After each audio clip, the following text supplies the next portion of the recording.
तो नानक क्लासेस दोस्तों, नानक क्लासेस के यूट्यूब चैनल पे आपका स्वागत है। तो आज आपको टॉपिक मिला राजस्थान के पशु संसाधन, वस्त्र, आभूषण और प्रमुख दुर्ग से संबंधित महत्वपूर्ण प्रश्न मिले थे। 8 बजे आपको टेस्ट मिल गया, आधे घंटे का टाइम आपने कर लिया। तो सारे थंबनेल कर दो जिसने ये टेस्ट कर लिया और अब तैयार हो जाओ उसकी आंसर की मिलाने के लिए, और मुझे लास्ट में बताना आपने कितने क्वेश्चन सही किए। किसी विद्यार्थी की अगर कोई समस्या आ रही है तो मुझे कमेंट करके जरूर लिखेगा कि मुझे सिलेबस नहीं पता चल रहा या टेस्ट नहीं मिल पा रहा, तो उसकी समस्या हल की जाएगी। तो वीडियो को सारे विद्यार्थी लाइक कर दो, शेयर कर दो, और अगर आप चैनल पे नए हैं तो इसको सब्सक्राइब कर लो। तो पहला क्वेश्चन आपके लिए क्या था कि चूप आभूषण कहाँ पहना जाता है? चूप आभूषण कहाँ पहना जाता है? तो आपने आंसर दिया होगा दांत का आभूषण है चूप। दांत के और कौन कौन से आभूषण है? तो रखन, मेघ, मेख और धांस। रखन, मेघ और धांस और ये चूप हो गया। ये सारे आभूषण किसके हैं? दांत के आभूषण है। ध्यान रखना, आभूषण से संबंधित एक क्वेश्चन एग्जाम में आता है। हाथ की बात आई है तो हाथ के आभूषण बता देता हूं मैं आपको। टड्डा, बाजूबंद, हथफूल, बंगड़ी, लंगर, दामना, कंगन और गोखरू, ये सारे हाथ के हैं। और नाक के चोप, ध्यान रखना चूप तो है दांत का, चोप, चोप नाक का है। लूंग, नथनी, नथ, बेसरी, फीणी, ये सारे नाक की हैं। दूसरा क्वेश्चन था हमारा, ताराबात की ओढ़नी राजस्थान के किस स्त्रियों की लोकप्रिय वेशभूषा है? ताराबात की ओढ़नी, तो ये क्वेश्चन बहुत बार एग्जाम में आता है। तो आदिवासी स्त्रियां ताराबात की ओढ़नी पहनती है। एक शब्द आता है कटकी। कटकी क्या होती है कि आदिवासियों में जो लड़कियां होती है और अविवाहित जो बालिकाएं होती है वो ओढ़नी होती है, उसको कटकी कहते हैं, जो पावली बात की ओढ़नी कहलाती है। तो आपका उत्तर हो जाएगा आदिवासी स्त्रियां। साथ साथ में, क्योंकि आपको 8 बजे जो टेस्ट दिया था उसको एक नोटबुक पे उतार लिया करो। उतारने के बाद आप यहाँ आंसर की मिला लिया करो सही है या गलत, क्योंकि नेगेटिव मार्किंग है नहीं, 30 क्वेश्चन है। तो किसी विद्यार्थी की समस्या है तो मुझे कमेंट करके जरूर बताओगे। छेलकड़ी आभूषण कहाँ पहना जाता है? छेलकड़ी, छेलकड़ी आभूषण कहाँ पहना जाता है? तो इसका आंसर था कान में पहना जाता है। और कान के आभूषण कौन कौन से? कर्णफूल, झुमका, बचट्टी, पीपल पत्तर, ओगन्या, कांटा, लोंगो, ये सारे किसके हैं? कान के। ध्यान रखना इंपॉर्टेंट है, छेलखड़ी कान का है। चौथा क्वेश्चन था राष्ट्रीय पोशाक का दर्जा किसे प्राप्त है? तो जोधपुरी कोट पैंट को राष्ट्रीय पोशाक का दर्जा प्राप्त है। ध्यान रखना, साफा कहाँ का प्रसिद्ध है? तो जोधपुरी साफा प्रसिद्ध है। और उदयपुर की पगड़ी प्रसिद्ध है, उदयपुरी पगड़ी। ऑप्शन में है बुगतरी। ये बुगतरी क्या होता है? तो बुगतरी होता है, इसको कह सकते हैं अंगरखी और इसको कह सकते हैं अचकन। पुरुष द्वारा शरीर के ऊपरी भाग में पहना जाने वाला वस्त्र होता है ये अचकन, कोई बुगतरी या अंगरखी कहा जाता है। खोयतू क्या होता है? तो खोयतू होता है जो लंगोटिया भील होते हैं, लंगोटिया भील पुरुष द्वारा कमर पर बांधे जाने वाली जो लंगोटी होती है उसको खोयतू कहते हैं। बहुत बार एग्जाम में क्वेश्चन आया है। खोयतू पुरुषों का वस्त्र है। और पछोबड़ा, यानी पछेबड़ा क्या होता है? पछोड़ा होता है सर्दी से बचने के लिए पुरुषों के द्वारा कंबल की तरह ओढ़े जाने वाला वस्त्र होता है, ये ध्यान रखना। पांचवा क्वेश्चन था आपके लिए, फूल की साड़ियां कहाँ की प्रसिद्ध है? फूल की साड़ियां, तो ध्यान रखना जोबनेर जयपुर की फूल की साड़ियां प्रसिद्ध है। और ओसिया के जैन मंदिर प्रसिद्ध है। छठा, मेमंद आभूषण कहाँ पहना जाता है? मेमंद आभूषण, ध्यान रखना किसी विद्यार्थी को समस्या है, कोई सिलेबस में या किसी को टेस्ट नहीं मिल रहा है तो कमेंट में मुझे जरूर बताओगे ताकि उसका सोल्यूशन हो सके। क्योंकि पहले आप टेस्ट दोगे फिर इसके आंसर की मिलाओगे, नहीं तो सीधा आप वीडियो देखते रहोगे। तो मेमंद आभूषण है वो सिर पर पहना जाता है, ध्यान रखना माथे पर होता है ये। अब इसके अलावा और सिर के आभूषण कौन से हैं? सिरमांग, गोफन, रखड़ी, टीका, तिलक, टिड्डी बलको, जेला, ये सारे किसके आभूषण हैं? सिर के आभूषण है। 7 नंबर, निम्न में से कौन सा कलाई का आभूषण है? कलाई का आभूषण कौन सा है? तो वह चप्पन या चंपन या चप्पन, ध्यान रखना। और ये सोने की परत चढ़ी होती है इस पे, इसलिए इसको चणप या चप्पन भी कहा जाता है। एक होता है जब कोहनी का चूड़ा होता है चांदी का, उसको मुठिया कहते हैं, मुठिया जिसको कहते हैं चांदी का। और एक होता है बाहों या भुजाओं का जो चूड़ा होता है उसको जामा कहते हैं, ध्यान रखना जामा। 8वां क्वेश्चन था राज्य के शूकर प्रजनन केंद्र कहाँ है? आपको पता होना चाहिए शूकर यानी सुअर, सुअर प्रजनन केंद्र कहाँ पे है? तो वो अलवर के अंदर है। कहाँ पे? अलवर के अंदर है। और राजस्थान का सुअरों की दृष्टि से 17वां स्थान है। और सुअरों का जो मांस होता है उसको गोश्त कहते हैं, सूअरों के मांस को क्या कहा जाता है? गोश्त। 9 नंबर, गधों का एकमात्र अभयारण्य कहाँ स्थित है? गधों का एकमात्र अभयारण्य, तो गधों का डुंडलोद झुंझुनू के अंदर है। सही होगा आपका आंसर झुंझुनू। 10वां क्वेश्चन, गंगमूल डेयरी राजस्थान के कौन से जिले में है? गंगमूल डेयरी बहुत इंपॉर्टेंट है आपके लिए, और आपने सही भी किया होगा। साथ साथ में और आंसर देते जाओ, ताकि अगर आपका क्वेश्चन गलत या सही हो तो आप कभी भूलो मत। तो गंगमूल ध्यान रखना हनुमानगढ़ के अंदर है। गैस है गंगमूल, गैस है गंगानगर मत कर देना। गंगमूल कहाँ की है? हनुमानगढ़ की। आपसे पूछे वरमूल डेयरी कहाँ की है? तो जोधपुर की है। वरमूल जोधपुर की। उरमूल पूछे तो उरमूल बीकानेर की है। गंगमूल हनुमानगढ़, वरमूल जोधपुर, उरमूल बीकानेर। 11वां क्वेश्चन था, रजत क्रांति का संबंध किससे है? रजत क्रांति का संबंध, तो रजत क्रांति का संबंध है अंडा उत्पादन से। अंडा कह सकते हो या कुक्कुट उत्पादन से आ जाएगा, मुर्गी उत्पादन से। मछली पालन कौन सी क्रांति है? नीली क्रांति है। दुग्ध उत्पादन श्वेत क्रांति है, और टमाटर उत्पादन या मांस उत्पादन है कौन सी? लाल क्रांति है। सारे इंपॉर्टेंट आपके लिए। तो आपका सही आंसर अंडा उत्पादन। 12 नंबर, केंद्रीय भेड़ व ऊन अनुसंधान संस्थान कहाँ पे स्थित है? केंद्रीय भेड़ व ऊन अनुसंधान, ये तो आपको पता ही है, अविक्का टोंक के अंदर है। 1962 में ये स्थापित किया गया था, और जिसका मरु क्षेत्रीय परिषद बिछवाल अपने बीकानेर के अंदर स्थित है। अब आपको पता होना चाहिए, भेड़ का जो मांस होता है उसको क्या कहते हैं? मटन कहते हैं। भेड़ के मांस को मटन, जैसे सुअर के मांस को गोश्त कहते हैं। और राजस्थान की ऊन मंडी या एशिया की सबसे बड़ी ऊन मंडी बीकानेर में। सर्वाधिक ऊन होती कहाँ पे है? जोधपुर में। और सर्वाधिक भेड़ें कहाँ पे होती है?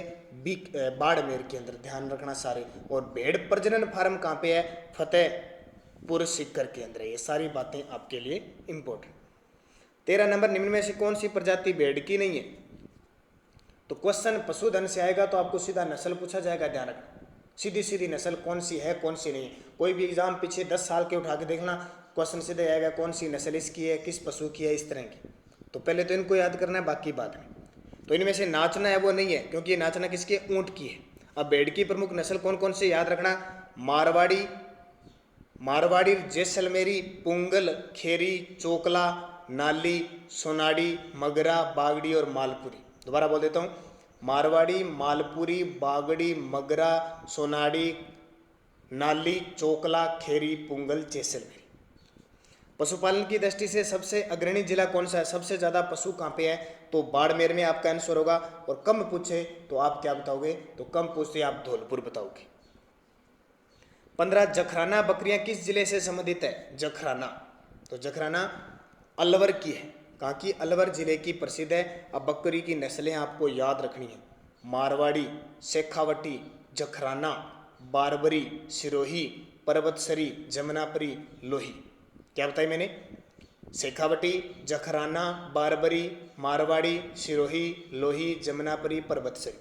और वरुणगाम सुना होगा आपने, नागौर की सर्वोत्तम किस्म की बकरियां प्रसिद्ध है। वरुणगाम की बकरियां प्रसिद्ध है। अब बकरियों के मांस को क्या कहते हैं? चेवणी कहा जाता है। सुअर के मांस को गोश्त, भेड़ के मांस को मटन, और बकरी के मांस को चेवणी कहा जाता है। तो वीडियो पसंद आ रहा है तो जल्दी से सारे थंबनेल करो। और 15 क्वेश्चन आपने मिला लिए होंगे। 15 क्वेश्चन तक आपने मिला लिए होंगे। आपके कितने सही हो रहे हैं? 30 क्वेश्चन मिलाने के बाद मुझे लास्ट में आपको टाइम दूंगा 1-2 मिनट का। मुझे बता देना आप कितने क्वेश्चन सही करते हो। किसी भी विद्यार्थी की किसी प्रकार की समस्या है, अगर उसे टेस्ट नहीं मिल रहा है टाइम पे, या उसको सिलेबस नहीं मिल रहा है, तो कमेंट कर दो। मैं आपकी जो सोल्यूशन है वो करूँगा कुछ ना कुछ। मलानी नस्ल किस जंतु की है? किस पशु की है मलानी?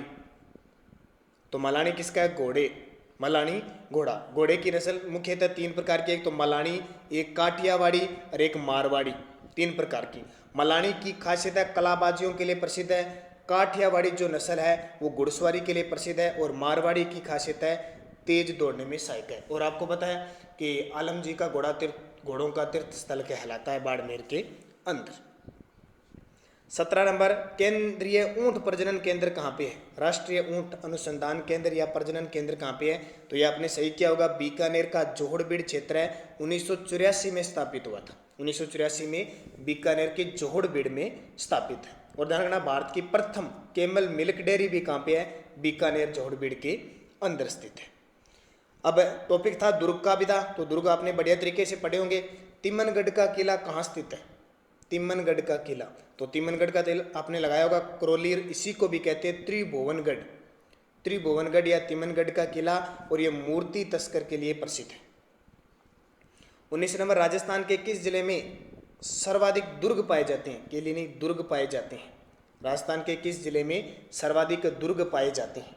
तो जाहिर सी बात है जयपुर के अंदर दुर्ग पाए जाते हैं, ध्यान रखना, सर्वाधिक जयपुर में। और कुछ दुर्ग जैसे आप देख सकते हो, जयगढ़ दुर्ग है, हो गया नाहरगढ़ दुर्ग, हो गया आमेर का किला, हो गया, बहुत सारे दुर्ग है यहाँ पे जो, ठीक है।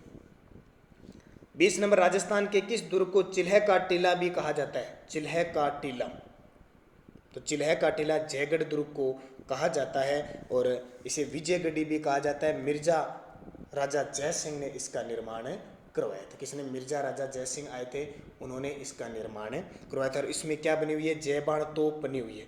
जयबाण तोप का जो निर्माण करवाया था वह स्वाई जय सिंह ने करवाया था, और जो जयगढ़ दुर्ग का निर्माण मिर्जा राजा जय सिंह ने, जयपुर में एक नाहरगढ़ दुर्ग है उसका निर्माण स्वाई जय सिंह ने करवाया था। और इंदिरा गांधी के समय यहाँ खुदाई भी होती है, इसके लिए भी चर्चित है। भूपत भाटी ने कौन से दुर्ग का निर्माण करवाया था? भूपत भाटी ने, तो भूपत भाटी ने बटनेर का किला है जो घग्गर नदी के किनारे हनुमानगढ़ में, उस दुर्ग का निर्माण करवाया था। खास बात इसकी क्या है कि इस पर सर्वाधिक विदेशी आक्रमण हुए थे। एकमात्र राजस्थान का दुर्ग जो जिसमें मुस्लिम और हिंदू दोनों महिलाएं जोहर करती है, जब तैमूर लंग 1398 ईस्वी में इस पे आक्रमण करता है। और तैमूर लंग इस बटनेर दुर्ग के बारे में कहता है कि इतना सुरक्षित और मजबूत किला मैंने भारत में कहीं नहीं देखा। 22 नंबर, जूनागढ़ दुर्ग कहाँ स्थित है? तो ये तो नॉर्मल से क्वेश्चन है, क्योंकि एग्जाम में नॉर्मल सा क्वेश्चन आपको जरूर पूछा जाएगा। तो जूनागढ़ दुर्ग है बीकानेर के अंदर, जिसको राती घाटी जमीन का जेवर कहा जाता है, और इसकी आकृति है त्रिभुजाकार। इसकी आकृति त्रिभुजाकार। इसका निर्माण महाराजा राय सिंह ने हिंदू प्लस मुस्लिम शैली में बनाया था, क्योंकि महाराजा राय सिंह अकबर के सेवादार थे, आपको पता है। और इसी में जो सूरज पोल है वहाँ पे जयमल और फत्ता की गजारूढ़ मूर्तियाँ भी स्थापित है। और राजस्थान की पहली जो लिफ्ट लगाई गई थी वो भी किस दुर्ग में? जूनागढ़ दुर्ग। और जूनागढ़ दुर्ग की दीवारों के बारे में कहा जाता है कि जूनागढ़ की, अक्सर हम कहते हैं कि दीवारों के कान होते हैं, लेकिन जूनागढ़ की तो दीवारें ही बोलती है। 23 नंबर, निम्न में से कौन सा किला अलवर में स्थित है? अलवर में कौन सा किला स्थित है? तो इनमें से बानगढ़ का किला है वो अलवर में है। एक तो बानगढ़ का किला, एक कांकनवाड़ी का किला, और एक क्रोसका का किला, और एक बाला किला, ये सारे अलवर के अंदर स्थित है। 24 नंबर आपका क्वेश्चन था, मेसा के पठार पर कौन सा किला स्थित है? मेसा के पठार पर, तो मेसा के पठार पर चित्तौड़गढ़ का किला स्थित है। कौन सा?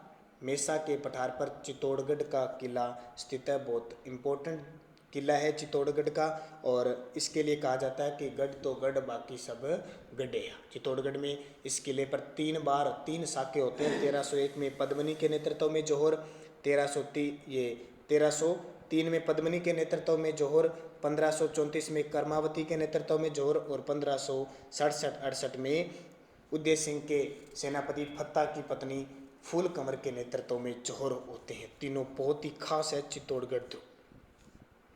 25 नंबर, कुंभलगढ़ का किला किस जिले में स्थित है?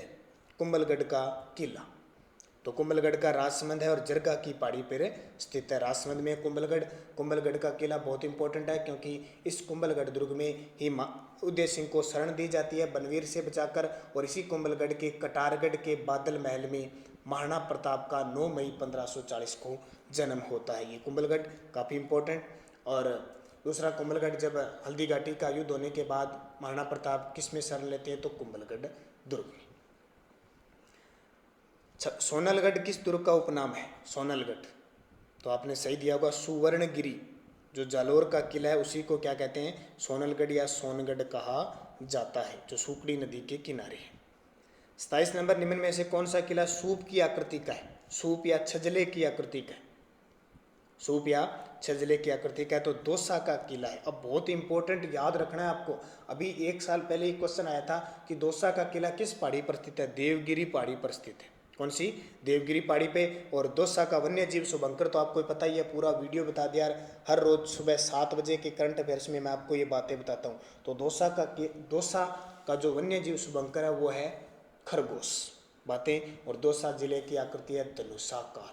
तो सुबह 7 बजे हमारा करंट अफेयर्स का वीडियो देखा करो, 8 बजे आपको सप्ताह के 3 दिन साइंस, 3 दिन कंप्यूटर, और कल आपको 8 बजे महिला व बाल विकास संरक्षण से संबंधित 8 बजे वीडियो मिलेगा। और संडे के दिन हमारा सुबह 7 बजे जो सप्ताह में हम राजस्थान करंट अफेयर्स पढ़ते हैं उसका वीकली टेस्ट भी होता है। और आज शाम 9 बजे आपको मिलेगी भारत की जनगणना 2011 का टॉपिक। तो 28 नंबर, राजस्थान में लूंगड़ा कहाँ का प्रसिद्ध है? तो लूंगड़ा राजस्थान में शेखावटी क्षेत्र का प्रसिद्ध है। ऊंट के गले का आभूषण क्या कहलाता है? ऊंट के गले का आभूषण तो नॉर्मल सी बात है, गोरबंद कहलाता है सजावटी के लिए। और मैंने स्पेशल राजस्थान की प्रतीक चिन्ह का जो टॉपिक मैंने करवाया था, वीडियो दिया था, उसमें ऊंट के बारे में मेरे आपको सारा टोटल पूरा बताया था क्या सिस्टम होता है सारा। तो जो विद्यार्थी नए हैं वो जब से लॉकडाउन हुआ है, मान लो 20 मार्च से, मान के चलो 20 मार्च से लगातार आपको बढ़िया से बढ़िया वीडियो प्राप्त हो रही है। लास्ट टाइम मांदलिया कहाँ पहना जाता है? तो गले में मांदलिया पहना जाता है। ये तो क्वेश्चन आपका सही होगा। 30 क्वेश्चन दिए हैं, अब जल्दी से मुझे कमेंट करके लिखो 30 में से कितने क्वेश्चन सही हुए। कल के क्वेश्चनों से एक ज़्यादा ही होना चाहिए, कम नहीं होना चाहिए, आपका ध्यान रखना। तो बढ़िया तरीके से आप तैयारी करते रहो। कल का टॉपिक क्या होगा मैं आपको टेलीग्राम पे सारे जुड़े हुए हो, नानक क्लासेज ग्रुप, और यूट्यूब पर भी मैं सिलेबस डाल देता हूँ। और सारा ध्यान रखना कौन सा सिलेबस है आपको याद रख के उसी के हिसाब से रोज़ आपको टॉपिक पढ़ना ही पढ़ना है, फिर आपको टेस्ट देना है। किसी विद्यार्थी को अगर टेस्ट नहीं मिल रहा है, किसी प्रकार की समस्या है, तो कमेंट करते जाओ, आपको मैं थोड़ा आपका सॉल्यूशन बता दूंगा किसी भी प्रकार की कोई समस्या है तो।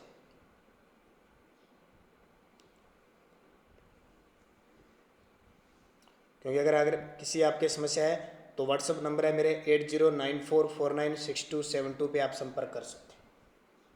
तो जल्दी से मुझे बता दो कितने क्वेश्चन आपके सही हुए हैं 30 में से।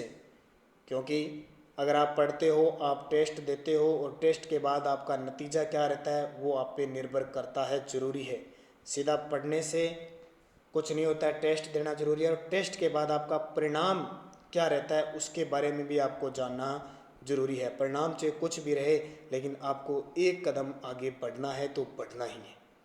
जल्दी से कमेंट कर दो कितने क्वेश्चन सही हो रहे हैं। और लाइव चल रहा है उसके बाद में भी आप कमेंट कर दिया करो, आपको पता है सारी न्यूज़ आपको मिल जाती है कमेंट करने के बाद, मेरे पास कमेंट आपके पहुंच जाती है।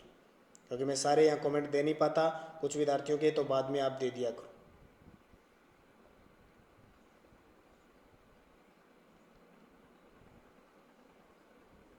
तो 9 बजे का वीडियो आप देखना, भारत की जनगणना 2011। धन्यवाद, जय हिंद, जय भारत, शुभ रात्रि।